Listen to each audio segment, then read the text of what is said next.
Bonjour mes amis, que Dieu vous bénisse, que la paix de notre Seigneur et Sauveur Jésus-Christ soit avec vous, avec votre maison, votre famille, et vienne à faire demeure au-dedans de vous, pour que vous puissiez aussi éparpiller cette paix partout où vous irez, de telle façon que vous soyez une source de paix pour ceux qui vivent dans des conflits, confusion, tristesse, dans des agonies que ce monde nous offre. Mais en plus de la paix que le Seigneur Jésus nous donne, il nous donne un espoir, pas un espoir ordinaire, pas l'espoir des personnes qui attendent le succès dans ce monde, qui comptent sur le fait d'un jour avoir de l'argent, avoir une vie, être heureuse, ont ce genre d'espoir. Mais je parle plutôt, pas moi, le Seigneur Jésus nous transmet un espoir, une certitude, une complète conviction, certitude que ce que lui promet, c'est ce qui va arriver. Voyez, Jésus, il a dit ainsi, le royaume des cieux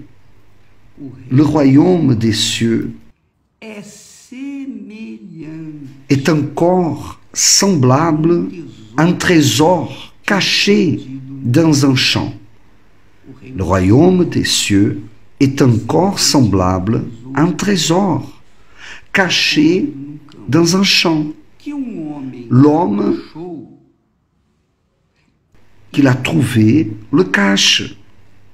Et dans sa joie, il va vendre tout ce qu'il a et achète ce champ.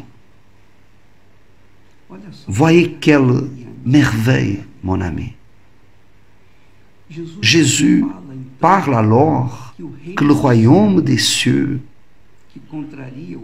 qui contrarie le royaume de ce monde, car tous les gens de ce monde cherchent le royaume de ce monde. Donc ils veulent avoir l'argent, avoir vigueur, force, santé, beauté et posséder tout ce que le monde offre. Ce sont des personnes qui cherchent la vie, la joie, le bonheur dans le royaume de ce monde.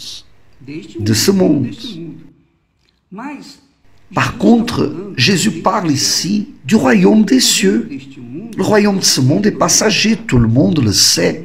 C'est quelque chose, tout le monde a conscience et sait que plus tôt, plus tard, cela va arriver, que c'est la mort, où on va quitter le royaume de ce monde. Donc qu'on soit bon, mauvais, religieux, pas religieux, peu importe. Nous tous, on va quitter ce monde un jour, le royaume de ce monde. Mais Jésus nous dit que le royaume des cieux, ici on ne parle pas du royaume de Dieu, on parle du royaume des cieux, qui est très glorieux et important, et que seulement ceux qui connaissent le roi Jésus savent ou bien ont une notion de ce qui les attend là dans le royaume des cieux. Mais ici, il compare le royaume des cieux à un trésor caché qu'un homme a pu trouver. Il a pu trouver ce trésor. Mais ce trésor est si grand, si grand, si grand qu'on ne pouvait même pas avoir un chariot le transporter. Donc la seule façon qu'il a eue, c'était d'acheter ce champ où était le trésor. Cela est très glorieux, cette parole. C'est un enseignement très précieux. Le trésor était si grand, qu'il n'y avait pas un chariot qui pourrait le transporter. Donc, qu'est-ce que cet homme, il a fait? Il est rentré chez lui, a vendu tout ce qu'il avait, s'est défait de tout, a assemblé tout ce qu'il avait comme argent et acheté ce champ où était ce trésor-là. Et c'est ça précisément qui arrive. Il y a deux types de personnes dans ce monde. Il y en a ceux qui connaissent le trésor, savent du trésor, ont déjà trouvé le trésor, mais ne veulent pas renoncer aux choses qu'ils possèdent. Ils ne veulent pas renoncer à sa liberté, à sa libertinage, sa promiscuité, ne veulent pas renoncer à ses péchés, ne veulent pas renoncer à sa vie tranquille, irrégulière qu'ils mènent, malgré qu'ils ont l'opportunité d'acquérir ce trésor, d'acheter le champ où se trouve ce trésor. Ces personnes préfèrent continuer avec les misères, les petites choses que ce monde offre. Donc elles restent en arrière. Mais l'homme sage n'a pas seulement trouvé le trésor, mais il est retourné et a vendu tout ce qu'il possédait. Il s'est défait de tout, de sa vie ancienne, tout. Il a retiré tout ce qu'il avait au-dedans de son cœur. Il a renoncé à tout et a investi tout, toute sa force, toutes ses pensées, tout son cœur, toute sa passion, tout. Il a investi dans le champ où était ce trésor. Il a acheté le champ. Là, il est riche. Là, il est riche pour toute éternité. Car ce trésor caché, il est caché pour les incrédules. Il est caché pour ces personnes qui ne donnent aucune importance aux paroles du Seigneur Jésus.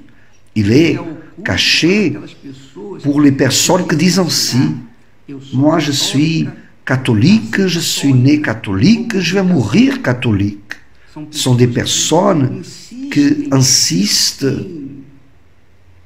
en cultiver sa religiosité, ou bien sont évangéliques, baptistes, méthodistes, je suis ceci, je suis cela.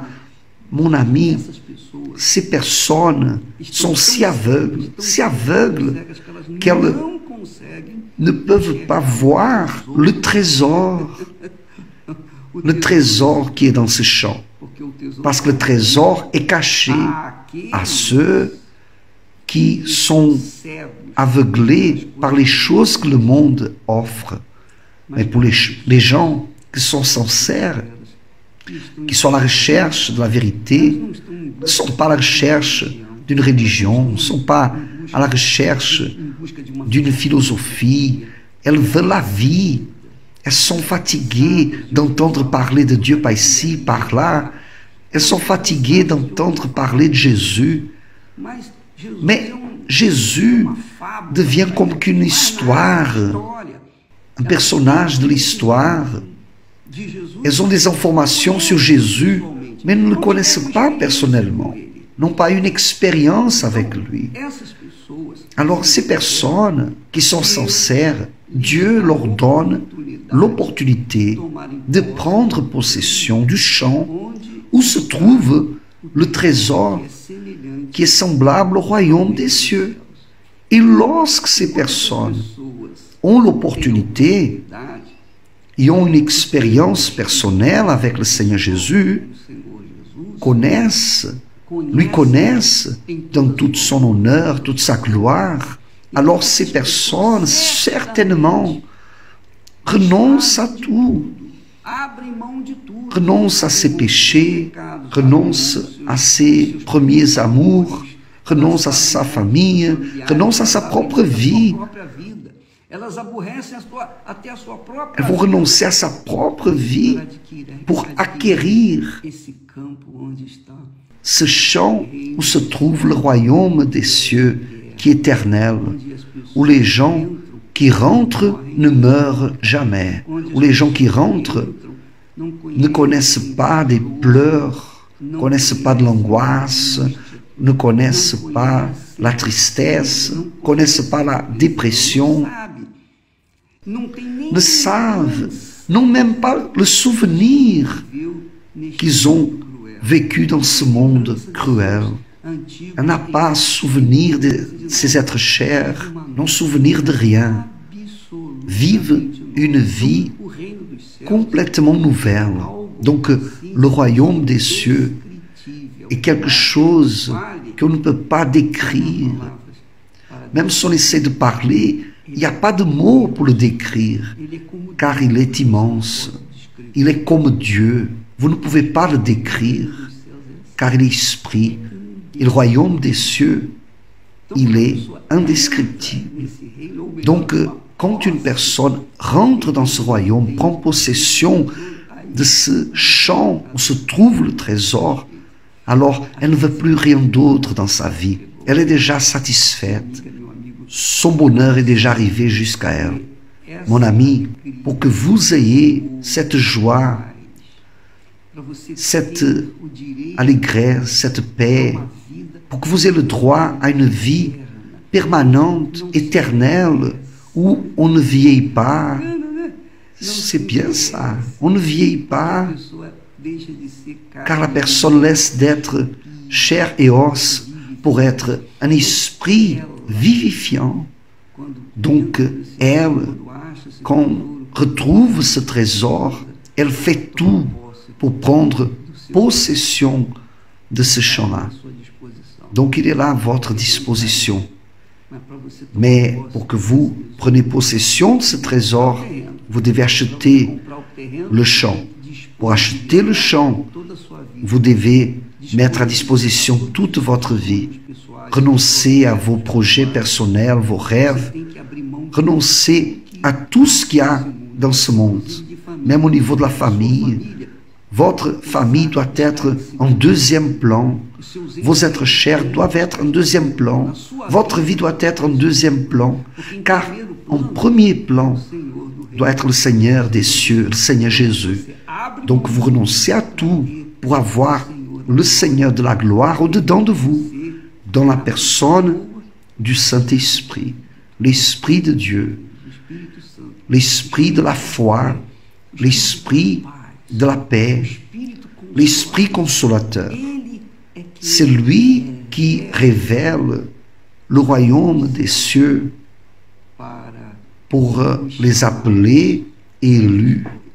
Que Dieu vous bénisse au nom du Seigneur Jésus. Mais n'oubliez pas, chacun doit prendre possession du royaume des cieux par soi-même. Chacun doit tout investir, mettre en premier le Seigneur Jésus dans sa vie, au-dessus de tout et de tous dans cette vie, dans ce monde. Amen. Que Dieu vous bénisse. D'ailleurs, c'est le premier grand commandement, comme vous le savez déjà. Dieu vous bénisse à tous. On se voit demain au nom de Jésus.